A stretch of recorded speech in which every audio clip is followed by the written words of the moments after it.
Good morning, class.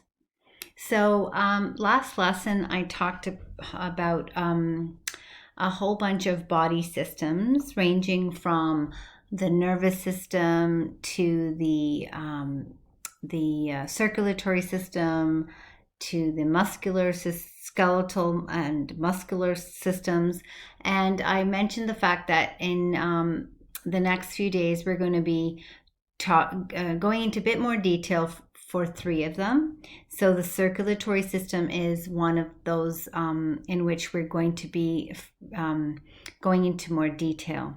So the circulatory system, as you can see here, the main parts of the system include the heart, the different types of blood vessels, and blood. Basically, there's different types of or components of blood, and there's different types of blood cells, and that's what we're going to be talking about today. So the circulatory system has many different functions, okay, but basically the most important function is that it is because it's circulatory, it is what circulates and delivers water, nutrients, and oxygen to all the cells of the body. This is the way in which all those essential components are delivered to all parts of your body, because every single cell needs oxygen. If you recall, cellular respiration is that chemical reaction that takes place in order for the cell to gain energy for all of the processes that take place within that cell. And for that cell, that only takes place if there's nutrients such as glucose that is delivered to those cells, water and oxygen. And it also does the very important job of removing waste products, including carbon dioxide, heat from the cells as a result of reactions that take place in the cell. If you have a buildup of carbon dioxide, for example, within cells, those cells will eventually die because becomes very toxic.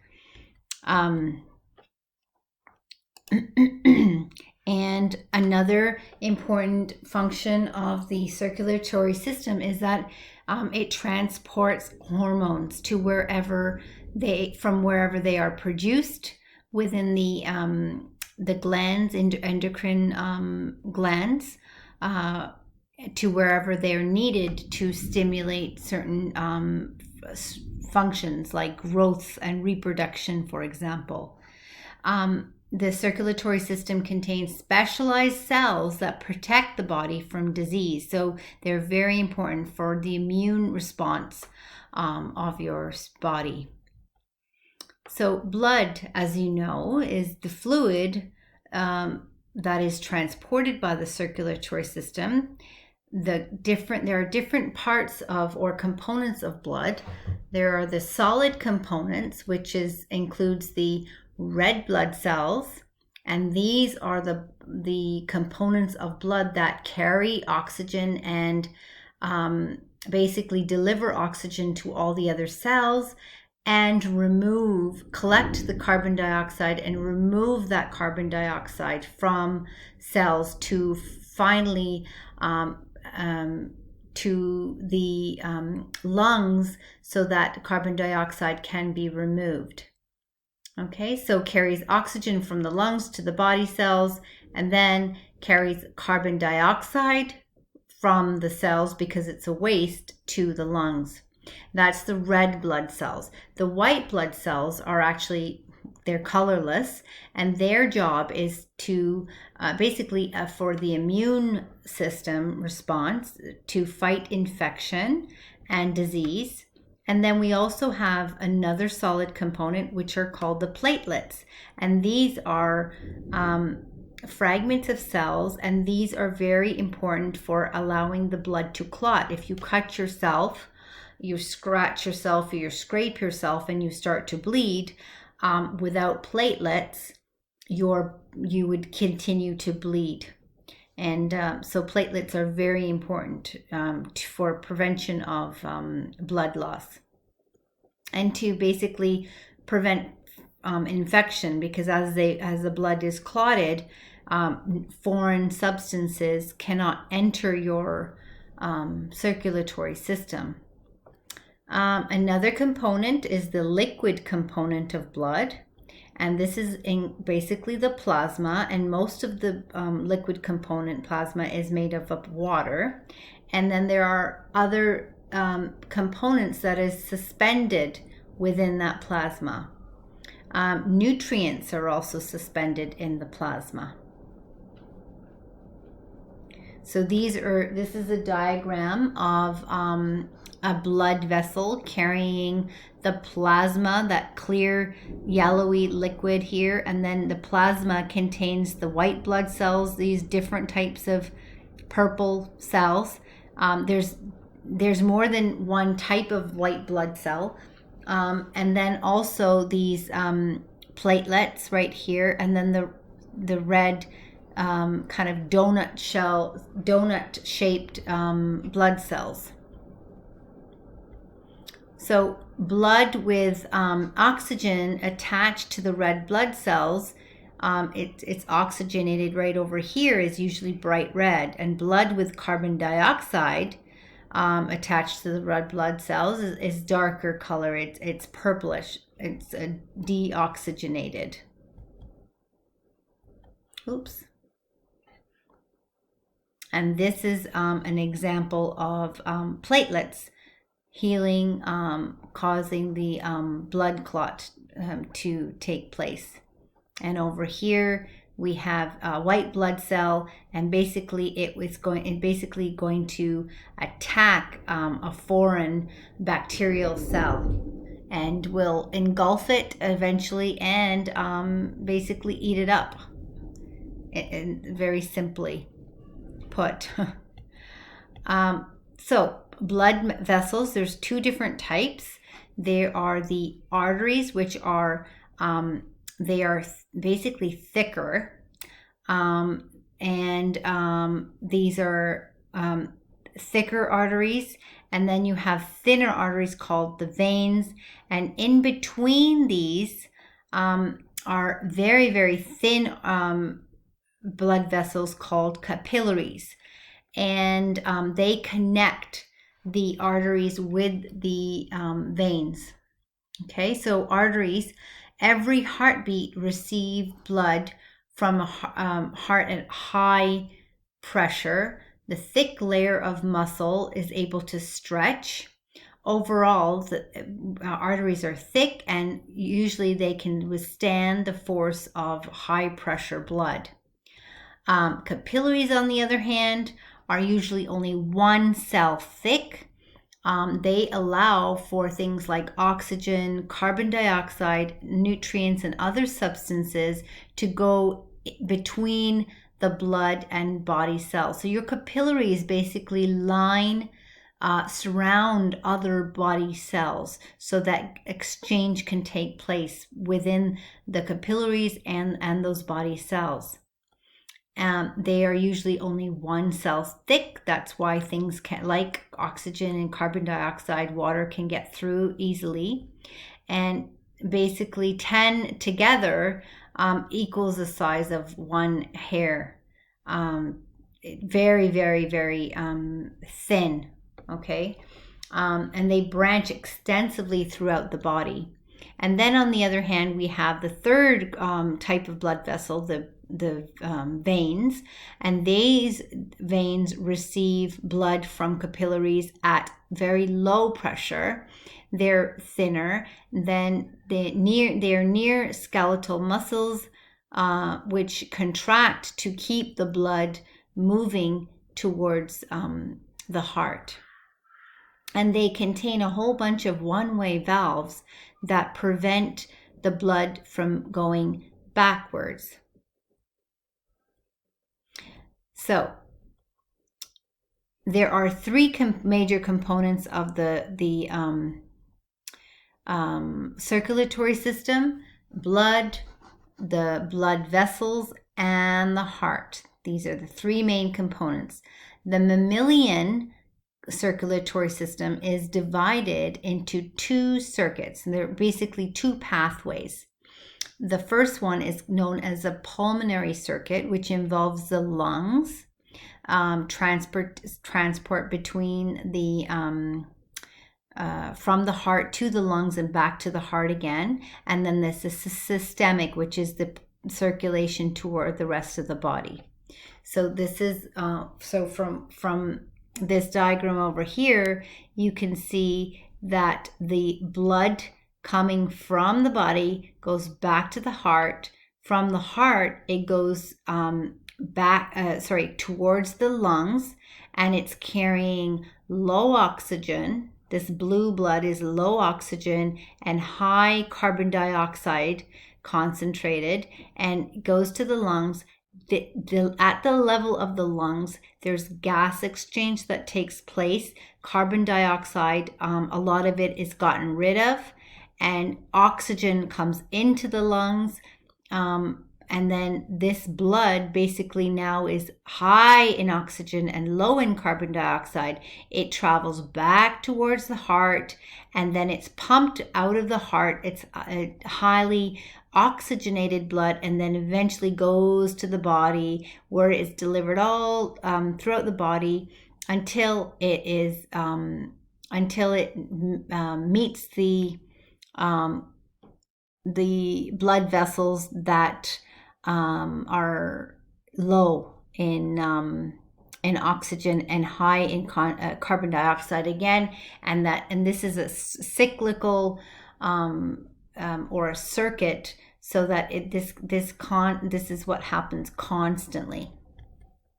So the pulmonary circuit, pulmonary meaning lungs, the blood goes again from the heart to the lungs, back to the heart. Blood is again low in oxygen. It's basically called deoxygenated as it leaves the heart. The red blood cells are carrying the carbon dioxide, and at the lungs, red blood cells release the carbon dioxide and pick up oxygen. Okay, this is a part of the lung. It's called the alveolus. And when we talk about the respiratory system, we'll see that this is a branching of a lung, okay, which is called a bronchiole, but we'll talk about that later. But this is a capillary. It's the thinnest type of blood vessel, and it allows for oxygen and carbon dioxide to move from the alveolus into the blood vessel. So if you're oxygen, it goes from high concentration to low concentration. And the carbon dioxide, which is very highly concentrated when it comes from the heart and when it gets to the lung, when it gets to the alveolus, the carbon dioxide will move from an area of high concentration here to an area of low concentration, and the carbon dioxide will then go back up towards the rest of the lung, and then eventually you'll breathe out a lot of that carbon dioxide. And the oxygen here, now you can see that capillary on this side of the alveolus is highly oxygenated. It's red, bright red, and it's going to go back to the heart. Okay, so red blood cells are now oxygenating, carrying lots of oxygen. The systemic circuit is basically all known as all the other systems, where the blood basically travels from the heart to the body cells and then back to the heart.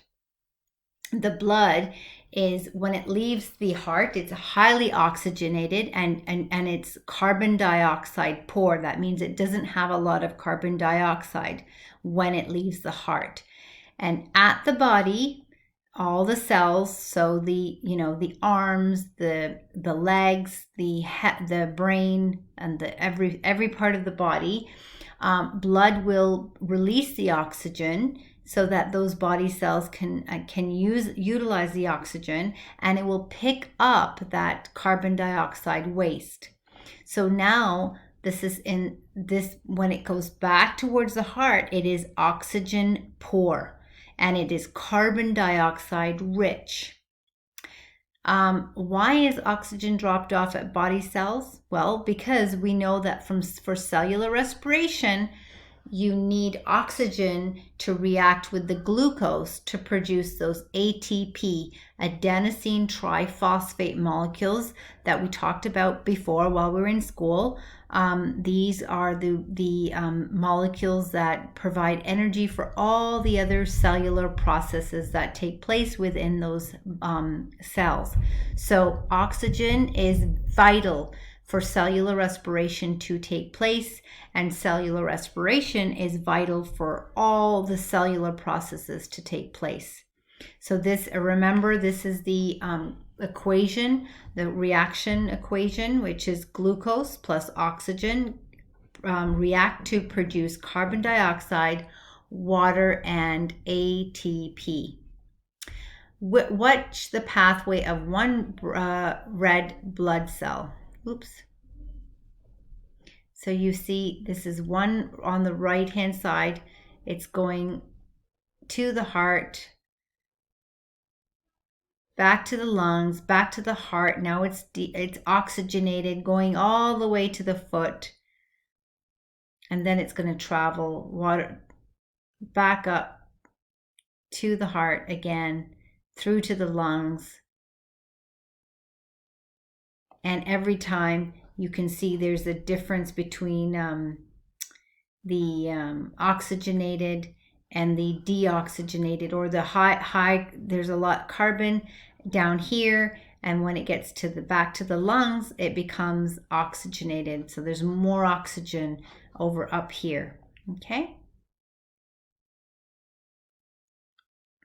So the major arteries. There's the aorta, which basically carries oxygenated blood away from the heart. And this is a major vein, which is called the superior vena cava. This one receives, the heart receives deoxygenated blood from the upper regions of the body. Okay. And then you have the external carotid artery, which supplies oxygenated blood to most of the tissues of the head. And the inferior vena cava, which is another vein, receives deoxygenated blood from the lower regions of the body. The jugular vein receives deoxygenated blood from the brain and the neck and the head. So these are kind of the opposite, the external carotid artery and the jugular vein. And the pulmonary arteries, these are different. The pulmonary artery and the pulmonary veins are the opposite usually for all, compared to other veins and other arteries. These carry deoxygenated blood from the heart to the lungs to become oxygenated. And the pulmonary veins deliver blood from the lungs, which is fully oxygenated, back to the heart. So usually when we're talking about arteries usually carry oxygenated blood, but pulmonary artery is an exception. Veins usually carry deoxygenated blood, but the pulmonary vein is an exception to the rule as well, because of the fact that these are the blood vessels that are part of that pulmonary circuit. Then you have the renal artery, delivers blood to the kidneys, and the renal vein carries blood away from the kidneys. The abdominal or aorta delivers blood to the lower limbs, digestive tract, and the pelvic organs. And then the femoral artery delivers blood to the thigh and the inner knee. The femoral vein carries blood away from the thigh and the inner knee. So they're very opposite. Now we have the human heart. This is what it looks like over here. You see that there's blood vessels that are actually outside, located on the external side of the heart as well. If you put both hands into a fist and then put them together at the wrists, this is basically the size of a human heart. Basically, it provides the force that's needed to pump blood. There are three functions of the heart. The one function is that it keeps the blood pumping and circulating within the circulatory system, within the body. Secondly, it separates the deoxygenated from the oxygenated blood. Third function is that it keeps the blood moving in one direction because of the fact that there's chambers in there. So pumping blood. The pumping is carried out by the heart's 4 chambers. These are the chambers. There's the atrium, or if the plural word for left atrium and right atrium, if you're talking about 2 of them, it's called atria. But these are the top chambers of the heart, and the bottom 2 chambers right here are called the left and the right ventricles. Okay, so this is carrying, this usually contains deoxygenated blood that basically goes to the lungs, and then from the lungs that blood becomes oxygenated and goes back into the left atrium, and then finally the left ventricle, and then it pumps out eventually into this aorta, which is the main artery that supplies blood to the rest of the body. So you've got the left and the right atria are the 2 chambers. They receive blood into the heart from the body and lungs, and then you have the left and right ventricles, and these pump out. They pump blood out of the heart to the body and the lungs, depending on which one we're talking about. So how does blood flow through the heart? Basically what happens is that blood from the body and lungs fills the atria, so right here, okay? And what happens is when the blood fills into these 2 chambers, the atria will contract, and this basically pushes the blood through these valves right here into the ventricles. So the ventricles fill with blood, then the ventricles will contract, and then those will push the blood out of the body to the body, through here. This blood will go through to the body through the aorta, and blood over here will go through this pulmonary vein into the lungs. That's exactly what happens here on the right. So they contract at different times, and so the blood is basically constantly flowing in one direction. Keeping the blood separate, this is carried out by a structure called the septum, right over here. Basically, it's just a wall of muscle tissue, and it divides the right side from the left side. This is the left side of the heart because it's opposite. And the right side pumps deoxygenated blood, and the left side pumps oxygenated blood. The third function was to keep blood moving in one direction, and this is carried out by the fact that there are valves. Specifically, there are 4 valves, the tricuspid and the mitral valves, okay?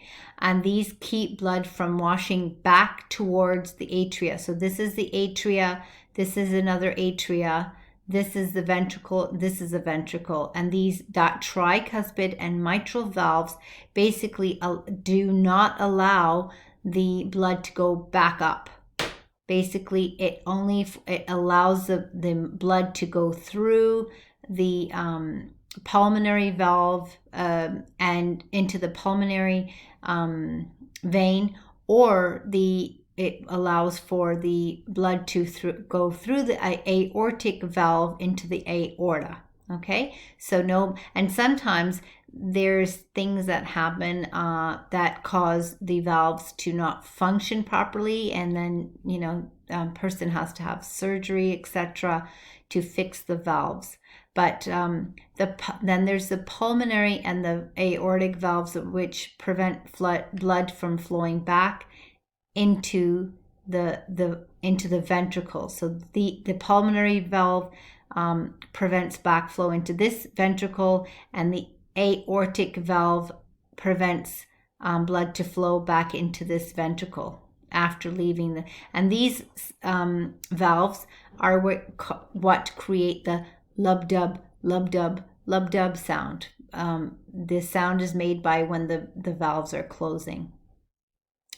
The heart's blood supply. So the heart does not use the blood inside its chambers to receive oxygen and nutrients. However, there are arteries and veins and capillaries within the heart muscle itself. Blood for the heart comes from the two coronary arteries that branch off the aorta. Okay, so this is the left main coronary artery, and this is the right coronary artery, and they're branching off this aorta, and they supply the heart itself with oxygen and other nutrients. Okay, and yeah, so that's how the heart itself receives oxygen and nutrients. And sometimes what happens, there are blockages to these coronary arteries, and that's what causes eventual heart failure, because the heart is not getting the nutrients that it needs, or there's blockages, and that can damage your heart over time. So I'm going to be posting some reading and some questions, and we will be discussing, I believe, the respiratory system for the next lesson. I hope you understand everything.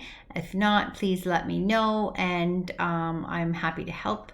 I will talk to you soon. Take care, guys.